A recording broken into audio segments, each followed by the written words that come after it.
cintaku kepadamu cuitaku, kemudian meruang dan waktu dalam hidupku yang sekedar insan. Ruang cinta aku budayakan, tapi waktunya lepas dari jangkauan. Nyamperin matahari dari satu sisi, memandang wajahmu dari segenap jurusan. Aku menyaksikan zaman berjalan kalang kabutan. Aku melihat waktu melaju melanda masyarakatku. Aku merindui wajahmu. Dan aku melihat wajah-wajah berdarah para mahasiswa. Kampus telah diserbu mobil berlapis baja. Kata-kata telah dilawan dengan senjata. Aku muak dengan gaya keamanan semacam ini. Kenapa keamanan justru menciptakan ketakutan dan ketegangan? Sumber keamanan seharusnya hukum dan akal sehat. Keamanan yang berdasarkan senjata dan kekuasaan adalah penindasan. Suatu malam aku mandi di lautan. Sepi menjadi kaca. Bunga-bungaan yang ajaib bertebaran di langit. Aku inginkan kamu. Tetapi kamu tidak ada. Sepi menjadi kaca. Apa yang bisa dilakukan oleh penyair bila setiap kata telah dilawan dengan kekuasaan? Udara penuh rasa curiga, tegur sapa tanpa jaminan. Air lautan berkilat-kilat. Suara lautan adalah suara kesepian. Dan lalu muncul wajahmu. Kamu menjadi makna. Makna menjadi harapan. Sebenarnya, apakah harapan? Harapan adalah karena aku akan membelai rambutmu. Harapan adalah karena aku akan tetap menulis sajak. Harapan adalah karena aku akan melakukan sesuatu. Aku tertawa, Ma. Angin menyapu rambutku. Aku terkenang kepada apa yang telah terjadi. 10 tahun aku berjalan tanpa tidur.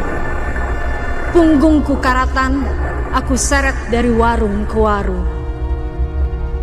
Perutku sobek di jalan raya yang lengang. Tidak, aku tidak sedih dan kesepian.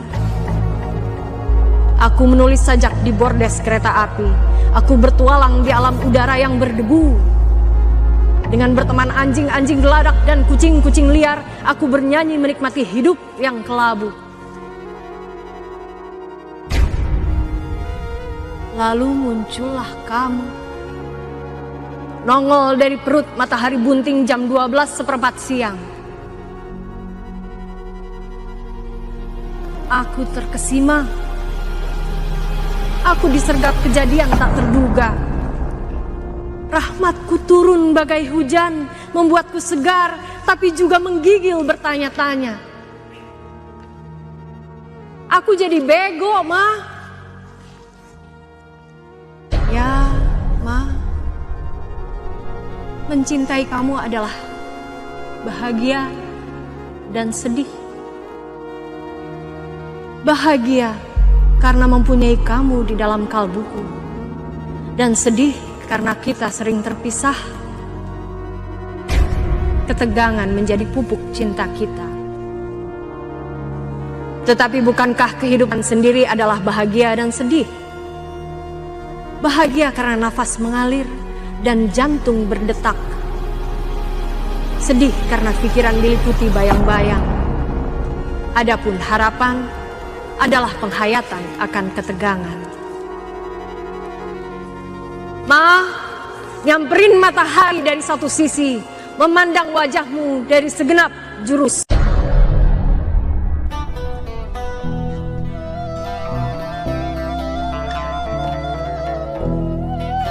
Ibunda,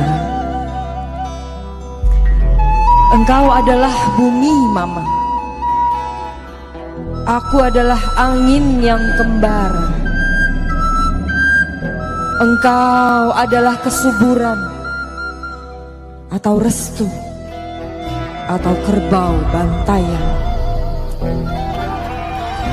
Kuciumi wajahmu, wangi kopi, dan juga kuinjaki sambil pergi, karena wajah bunda adalah bumi, cinta dan korban tak bisa dibagi.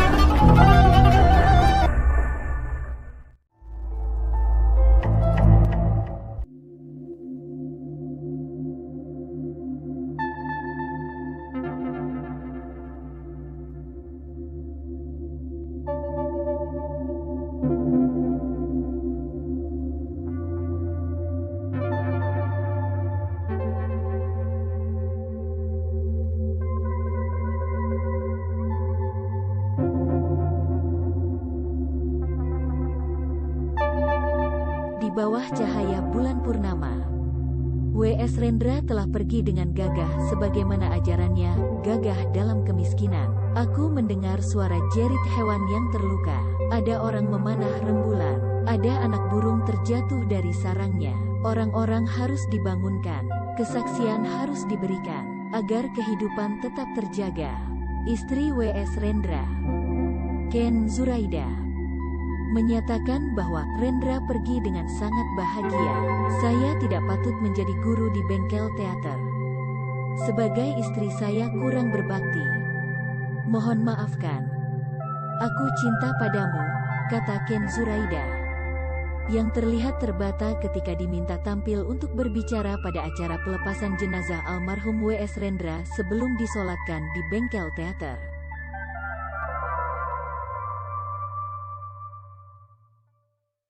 Kau tak akan mengerti bagaimana kesepianku menghadapi kemerdekaan tanpa cinta. Kau tak akan mengerti segala lukaku karena cinta telah sembunyikan pisaunya. Membayangkan wajahmu adalah siksa. Kesepian adalah ketakutan dalam kelumpuhan. Engkau telah menjadi racun bagi darahku. Apabila aku dalam kangen dan sepi, itulah berarti aku tunggu. Mas Willy itu pemurung.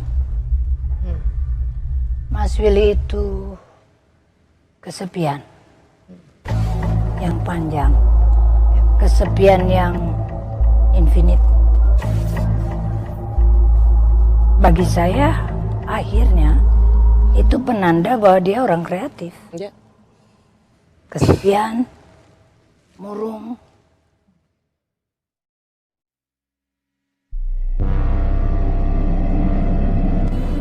Kenangan dengan Rendra banyak banget ya.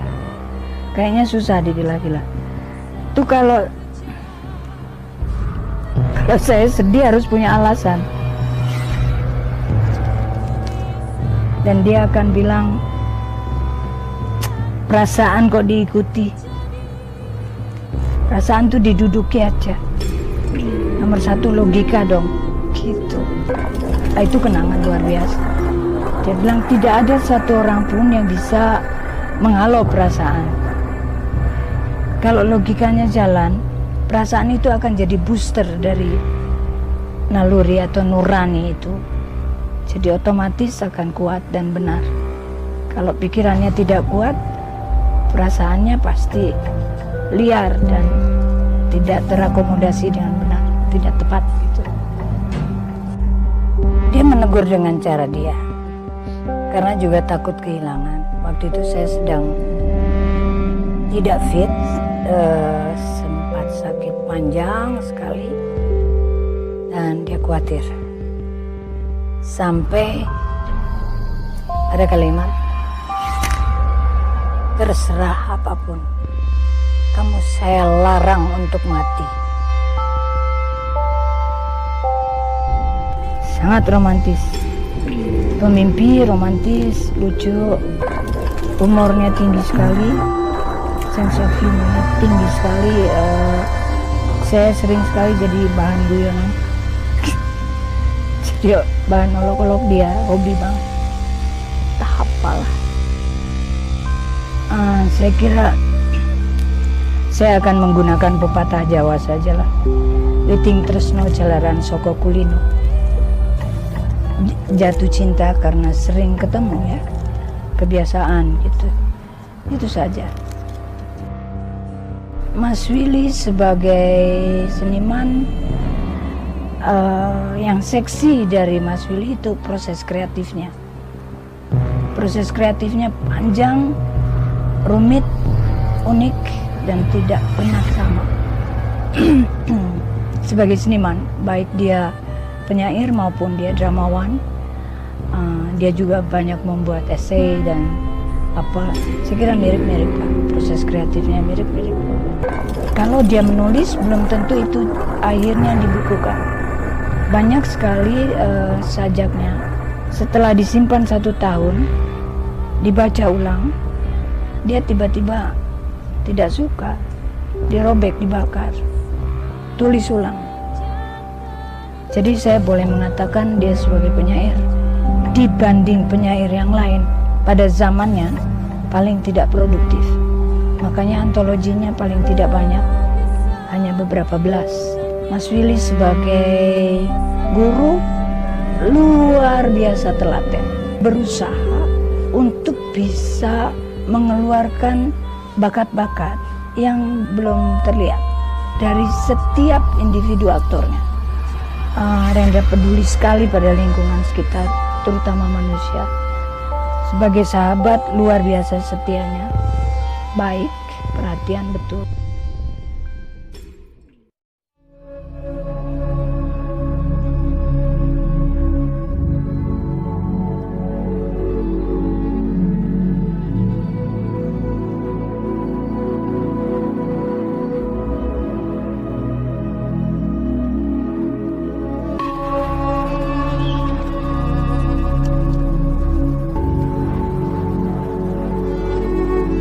Tulang sendiku terkubur tak terasa. Tulang sendiku terkubur tak terasa. Bersama barisan kaum terusir dari tanah kelahiran. Teriakan sinis atas nama Tuhan menutup gelombang isak tangis ibu-ibu yang kehilangan anaknya. Jemariku tak lagi mampu melambai pada harapan-harapan, pada bulir-bulir tasbih yang terus kupilin berulang-ulang atas nama Tuhan dalam tafsirku. Tak kutemukan batas-batas kemanusiaan. Atas nama perintahnya, kuarungi teriakan dan derak menderu. Perseteruan tak kunjung usai karena pembelaan dan persekutuan. Pembelaan dan persekutuan. Haruskah ku pertandingkan Tuhanku dengan Tuhannya? Haruskah ku pertandingkan Tuhanku dengan Tuhannya? Sementara mazhab dipahami untuk kepongahan dan pembelaan.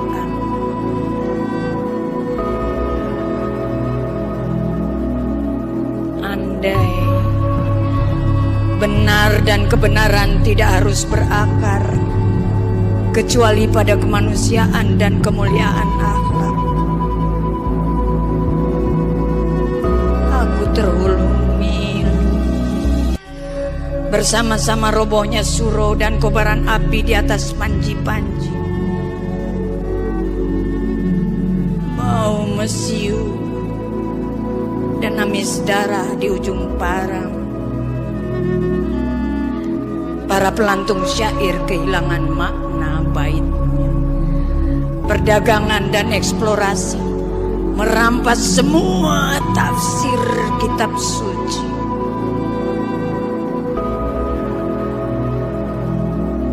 Tanah longsor, hutan roboh, dan lahar yang menurun deras hanya sampai pada menghimpit sunyi di tengah lapar yang panjang.